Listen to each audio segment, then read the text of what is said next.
They say the worst betrayals don't come from enemies. They come from the people who send you HR surveys with smiley faces. I was sitting in a Beijing hotel room, jet-lagged and wired on jasmine tea, staring at a half-written speech for the merger dinner that was supposed to change everything. My hands still smelled faintly of ink from signing pre-approval drafts in Mandarin, my brain buzzing from weeks of translation, negotiation, mental gymnastics designed to save a fragile billion-dollar courtship between my firm and the Chinese conglomerate known only in shorthand as Luha. That's when the email hit. Subject line, restructure notification. 5 minutes later, my badge deactivated. 7 minutes in, my corporate email locked. By the 10th minute, the new VP of Global Strategy posted a photo of himself boarding a plane. Shanghai, baby. To modernize diplomacy, smiling victory # next-gen deals. I didn't cry.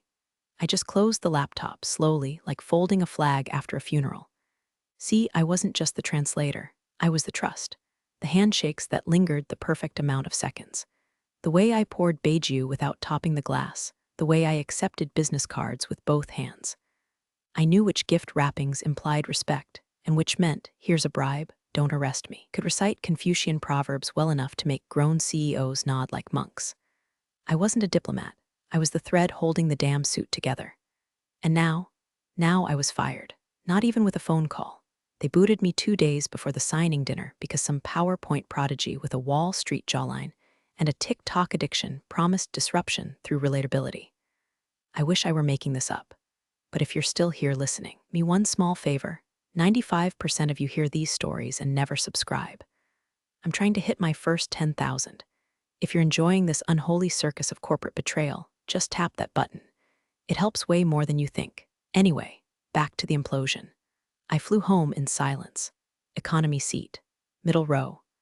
Squeezed between a screaming toddler and a man who watched Fast and Furious movies at full volume with no headphones. The airline lost my luggage. My luggage, by the way, contained 3 handcrafted teapots I'd been gifted as a sign of final stage trust by our Chinese partners. I would have burned the whole plane down if I had the strength. But truth is, I was too tired to rage. You don't just build something like this in a year. You build it by giving up weekends, birthdays, and the right to say, I don't know what that idiom means. Build it by shutting up and listening to silence until it tells you what it means. The cultural etiquette isn't a class, it's a lifestyle. One poorly timed joke or awkward toast, and the whole relationship sours like milk in a microwave. And I knew, with every mile I flew back toward the States, that the pretty boy VP was going to screw it up.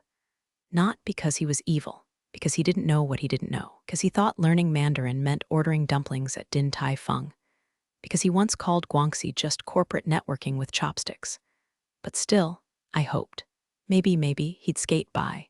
Maybe they'd forgive his ignorance. Maybe Luha would see him as a temporary glitch and still sign.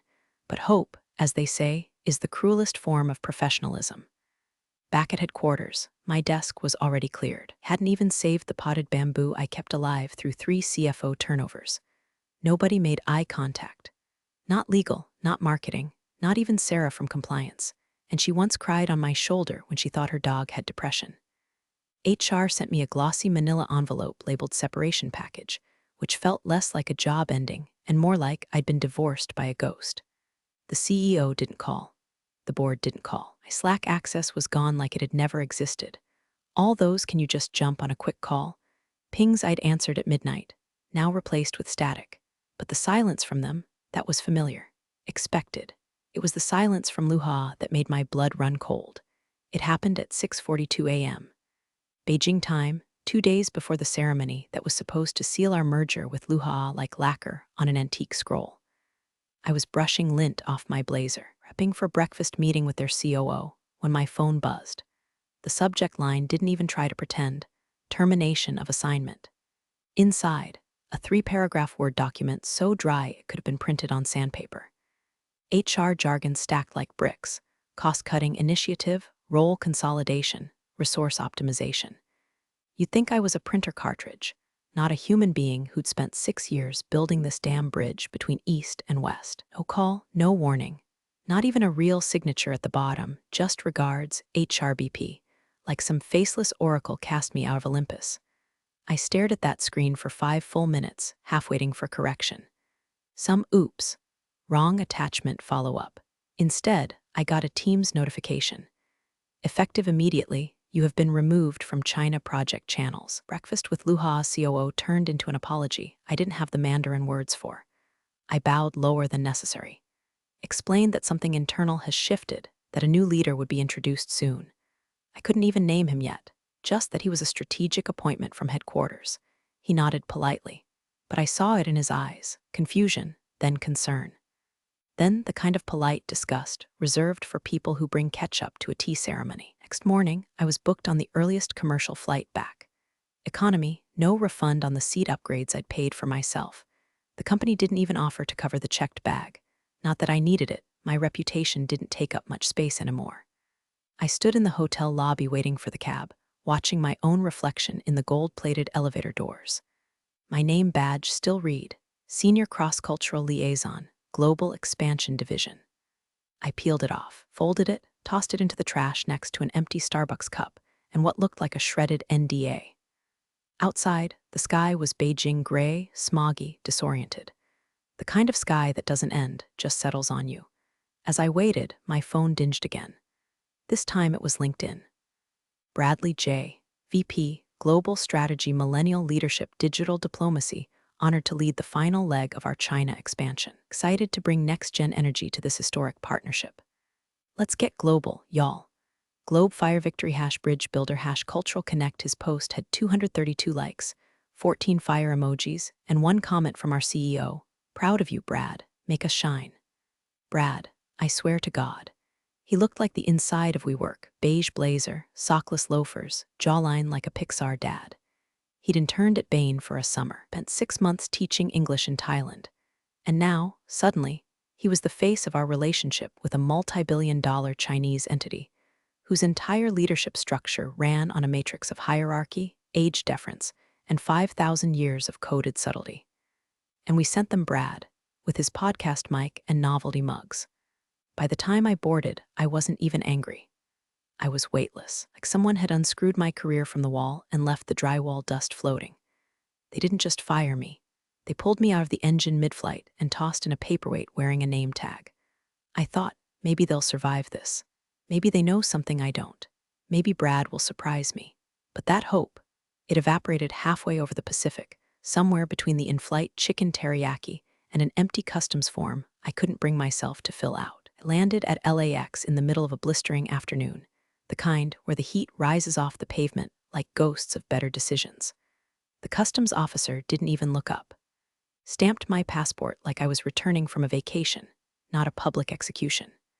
No welcome home, no car, just an inbox full of calendar cancellations and one lonely Uber notification that my ride was surging at 1.5x because of high demand. I sat curbside with my carry-on, watching businessmen bark into AirPods and parents bribe toddlers with Cheetos, and realized I was no one now.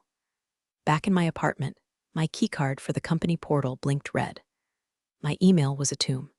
No Slack, no Teams, no access to the internal wiki where I'd built 3 years' worth of training modules on East-West protocol. Everything I'd ever contributed had vanished like I'd been airbrushed out of a Soviet photograph. I called HR, straight to voicemail, tried again. Got one of those chirpy hold messages about employee well-being and mental health resources, followed by 30 minutes of pan flute and silence. I left a message, 2 messages, a third, nothing. At first, I kept telling myself this was a clerical error. Some wires crossed in the payroll department. Surely someone would realize I was mid-project. I held the relational keys to a deal poised to redefine the company's international footprint. But the silence stretched on like a rubber band snapping in slow motion. No one called, not even Alina from Strategy, who once begged me to explain the difference between Mayanzi and ranking so she wouldn't insult a Chinese board member during a Q&A. I spiraled. The first week, I stayed in my blazer. Woke up at 6:30, brewed oolong, eat the Financial Times, took fake notes during non-existent meetings. By Thursday, I was eating peanut butter straight from the jar and muting LinkedIn alerts like they were debt collectors. One night, I got drunk on a dusty bottle of sake I'd been saving for a promotion moment. Ended up on Brad's Instagram. He was in Shanghai. at a rooftop bar, holding what looked like a lychee martini and doing a two-finger pose with a hostess whose eyes were screaming, "Let this man speak for your nation." His caption read, "Cultural bridges equals built. Victory fire # work hard vibe hard # diplomatic swagger." I threw my phone across the room. It landed face down, mercifully silent. But still, deep down, under the static of humiliation and rage, I told myself maybe, just maybe, this wouldn't be a total catastrophe. Maybe the Chinese side would show grace. Maybe Brad's ignorance would be interpreted as youthful enthusiasm. Maybe the ceremony would happen, the papers would get signed, and my firing would just be an unfortunate footnote in a successful campaign. Hell, I even DM'd one of the Luha junior advisors I trained over Zoom last spring. A quiet message. "Hope the meetings are going well. Let me know if you ever need help with documentation." No reply. I watched from the sidelines as press releases dropped. Loud and confident, modern leadership ushers in a new era of Sino-American cooperation. I bookmarked the article, read it 5 times, memorized the phrasing, rewrote it in my head with blood, because the worst part wasn't being fired. The worst part was knowing that if it worked, if Brad pulled this off, then everything I believed about nuance, context, and earned respect would mean nothing. Maybe I was the fool. Maybe they were right. Maybe TikTok diplomacy was the future. And maybe I just wasted a decade becoming fluent in a language no one cared to hear anymore. It was 2:17 a.m. when the phone buzzed. I was on my couch, half asleep, Netflix asking if I was still watching a documentary about Machiavelli, because of course I was. The light from the screen made my living room look like a war bunker, littered with tea mugs, legal pads full of crossed-out ideas, a half-eaten microwaved bow that tasted like cardboard and shame. I grabbed the phone expecting spam. Probably another recruiter asking if I wanted to pivot into AI copywriting. But it wasn't that. We chat, sender, Chinese letter, Chinese letter, Chinese letter, Huang Weijun message, "Are you awake? I apologize if this is inappropriate timing." I heard what happened. My heart stopped. Not skipped, stopped. Huang was the senior cultural secretary for Luha's executive board, a man who'd once corrected my improper idiom usage by quoting a Tang Dynasty poem and offering me a plum. In our last meeting, he told me my grasp of cross-boundary honor was like a river stone, unpolished but enduring, which, in his world, was basically a standing ovation. I sat up like someone had dropped ice water on my soul. Hands shaking, I typed back, "I'm awake. Wasn't expecting to hear from you." His reply came instantly. "Your absence has created confusion." There was no explanation, only a sudden replacement. I stared at those words, rereading them as if they held some secret code. He continued, "I speak for no one officially, but would you be willing to advise, informally, independently, just so we can understand what is happening?" My brain split into 2 warring camps. One side screamed, "Absolutely not. This is betrayal, treason. You're a company woman. You signed NDAs. You bleed blue and gray like the damn logo." The other side whispered, "They fired you like a malfunctioning printer. They ghosted you like a bad Tinder date. Brad is about to turn international diplomacy into a frat party, and you owe them nothing." I didn't answer right away. I closed the app, got up, poured myself a glass of cold tea that had been sitting out since noon. Drank it anyway, bitter, metallic, familiar. I looked around my apartment and realized something brutal. Everything I owned had come from being useful. And now I wasn't, not to them. But to him, to them, maybe I still had value. I reopened the app. What would that look like? His response was careful, tactful, quiet emails. Maybe a few calls, nothing official, only perspective. Perspective, that's what they called it, not betrayal, not sabotage. Just perspective. I thought about the last 6 years, about the dinners, the side glances. The time I saved the entire negotiation by catching a mistranslated proverb before it ended in insult. I thought about Brad, grinning like a cartoon, calling Guangxi like social karma or something. And then I thought about justice.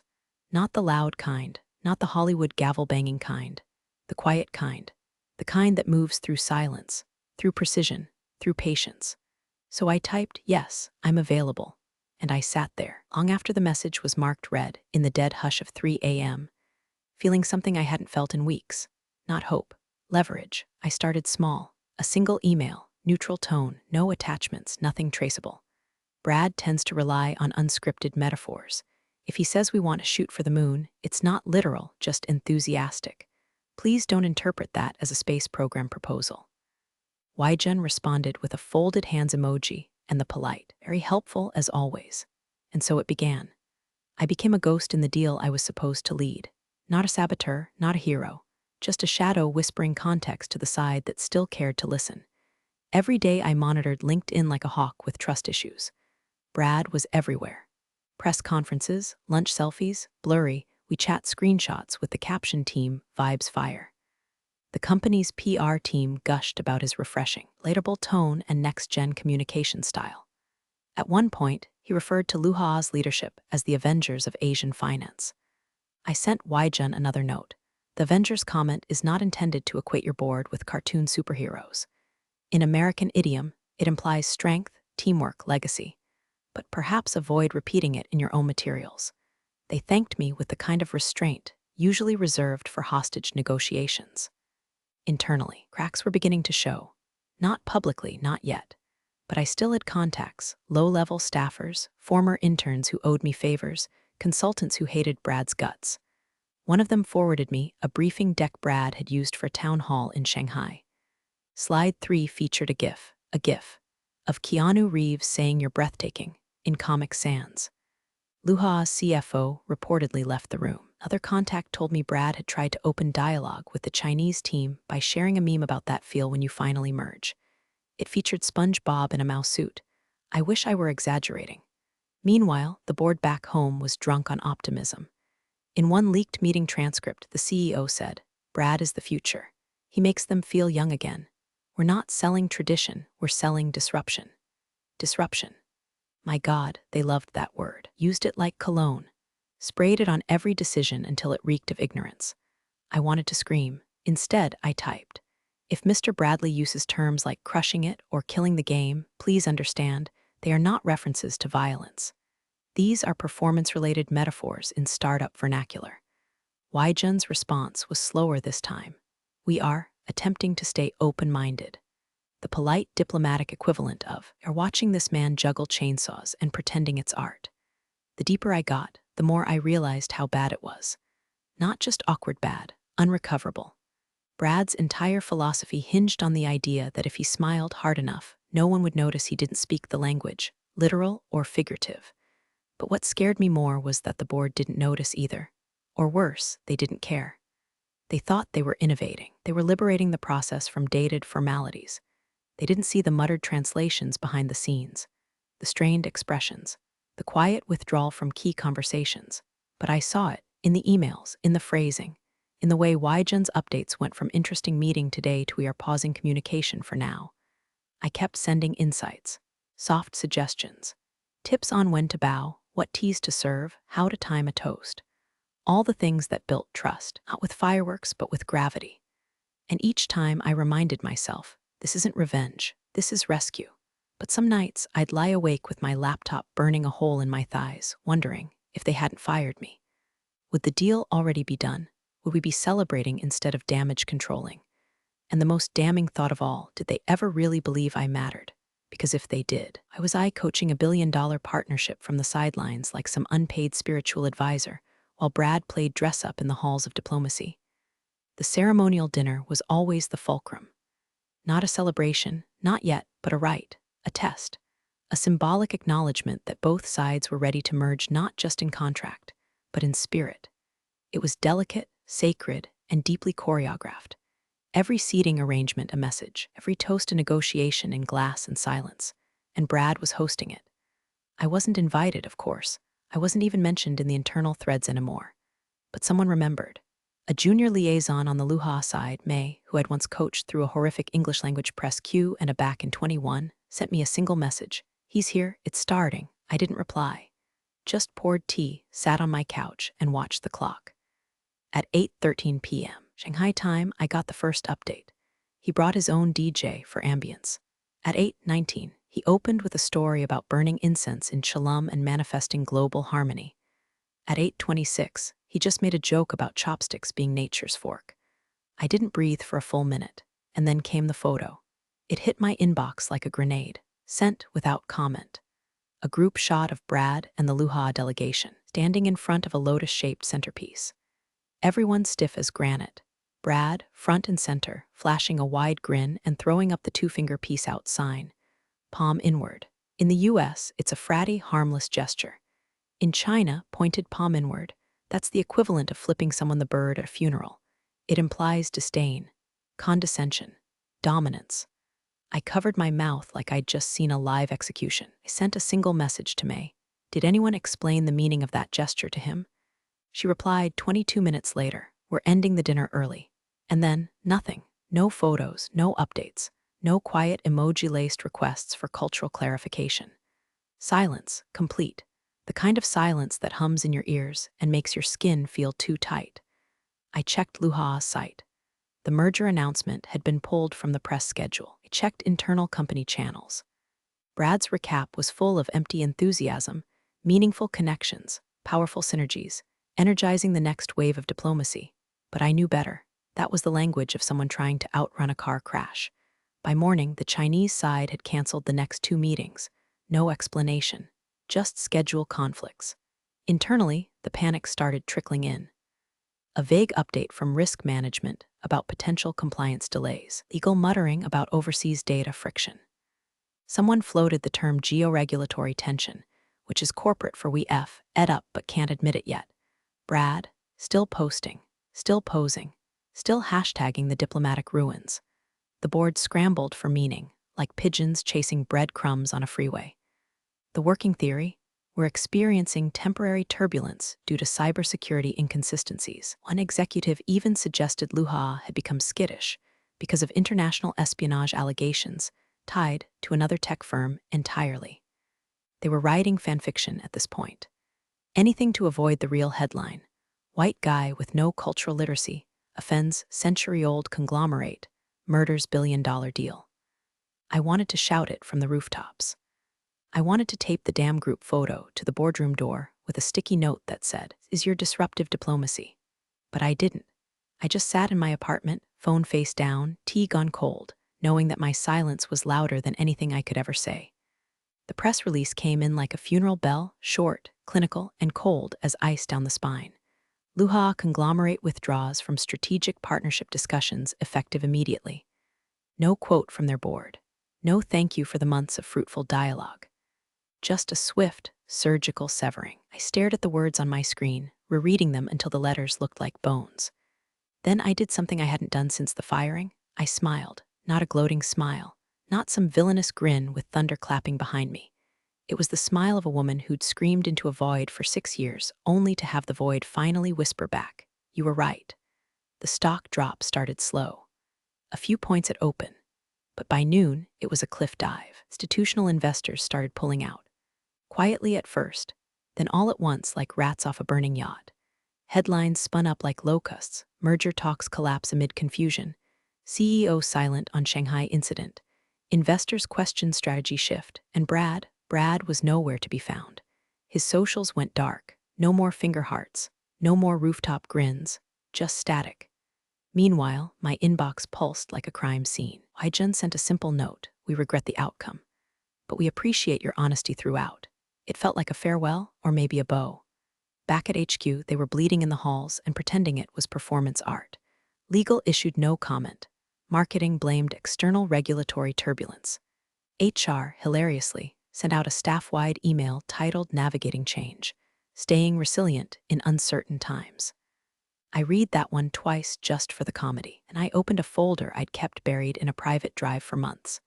A collection of memos, carefully worded internal briefs, cultural risk assessments, all time-stamped, all sent to senior leadership long before the firing.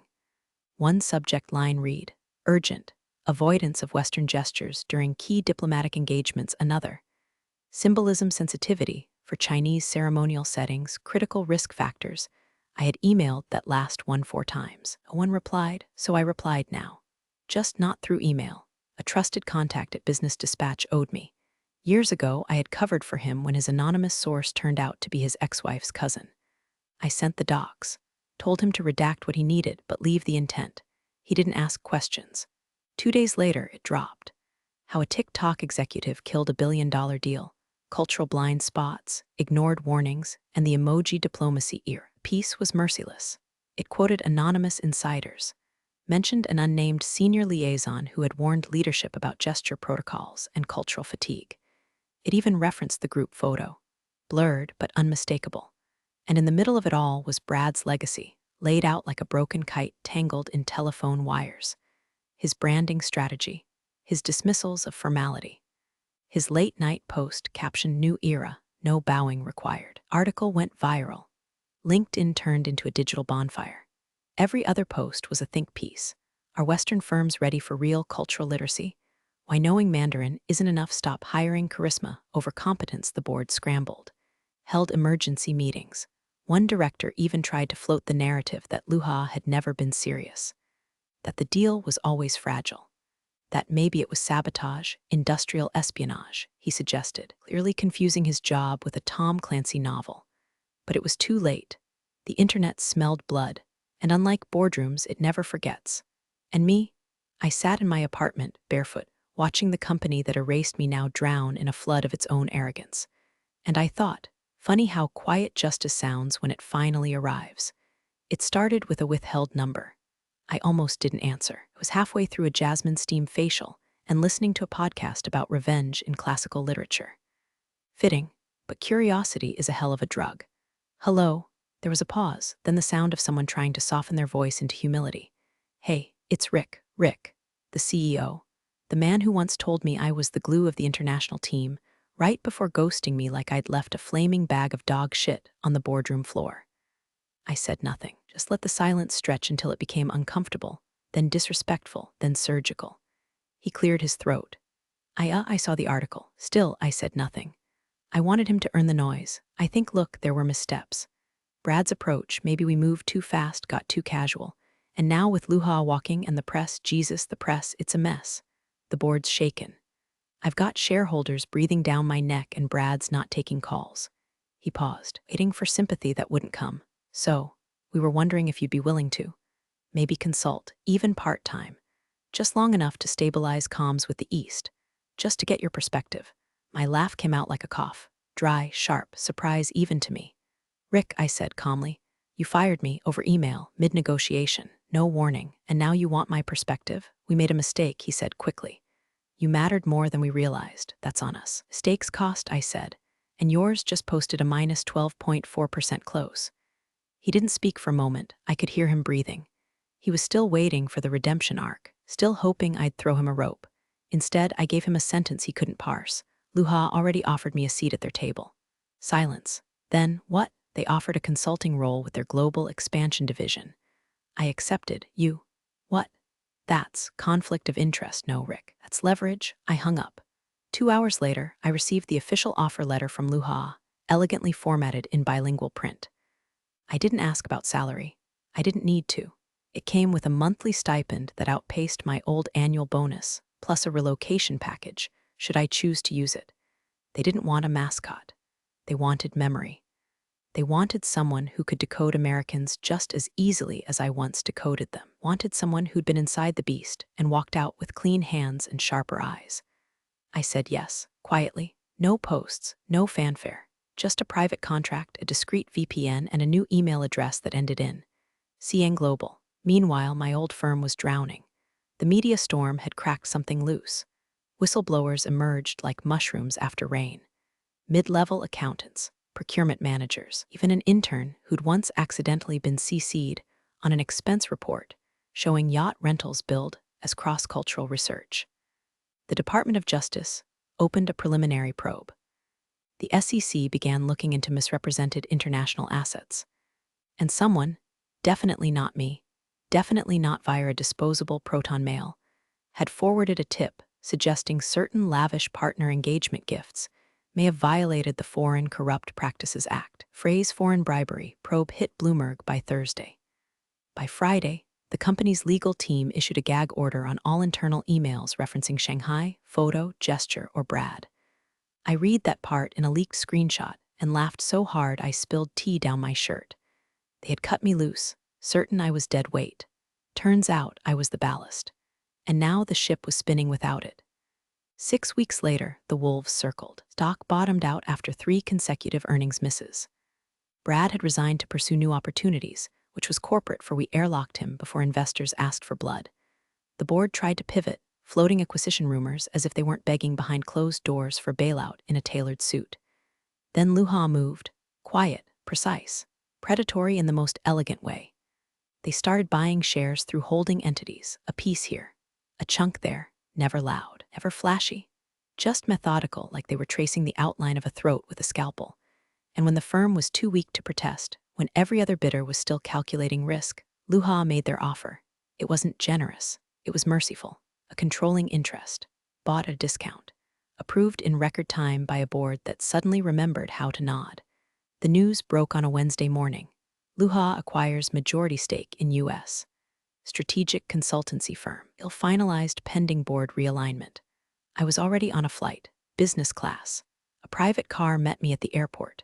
Same driver I used to hire myself, now holding a sign with my name on it, Miss Green. At HQ, they had removed the old logo from the lobby, replaced it with a dual-branded insignia, East meets West in brushed silver and crimson, the color of rebirth or vengeance, depending on the lighting. Board meeting convened in the same sterile conference room I'd once been ejected from without so much as a goodbye bagel. Only this time, I entered through the glass double doors with a board passkey, my name on the advisory placard, my title, Global Cultural Strategy Consultant to the chair. No one clapped, but every face looked up, and stayed up. Rick was there, still clinging to the last threads of his title like a man trying to hold a parachute in a hurricane. Opened his mouth like he was going to say something, then thought better of it. I sat down slowly, placed my teacup on the polished wood, let the silence bloom like a firework in reverse. They started the meeting. I didn't say much, I didn't need to. Halfway through, Rick excused himself. He didn't return. Later that afternoon, a press memo went out, CEO resignation effective immediately. The next week, scrubbed Brad's internal training modules from the learning portal. HR sent out a new policy deck, respecting symbolic gestures in multicultural spaces. I read it front to back, mostly out of spite. Half of it was word for word from memos I'd written 2 years prior. No citation. I didn't mind. It's funny how things settle. The company got a second chance under new management. Luha got their bridge to the west. And me? I got my seat at the table, not in spite of what they did to me, because of it. I looked around the boardroom, locking eyes with each exec who once saw me as a function instead of a force. No anger left, just precision. And as the chairman poured me a fresh cup of Taigunian and nodded for me to begin, I smiled. Turns out, I said softly, in some cultures, revenge is best served politely with tea and a contract. Thanks for joining the fun, you office survivors. Subscribe for more switch-flicking drama.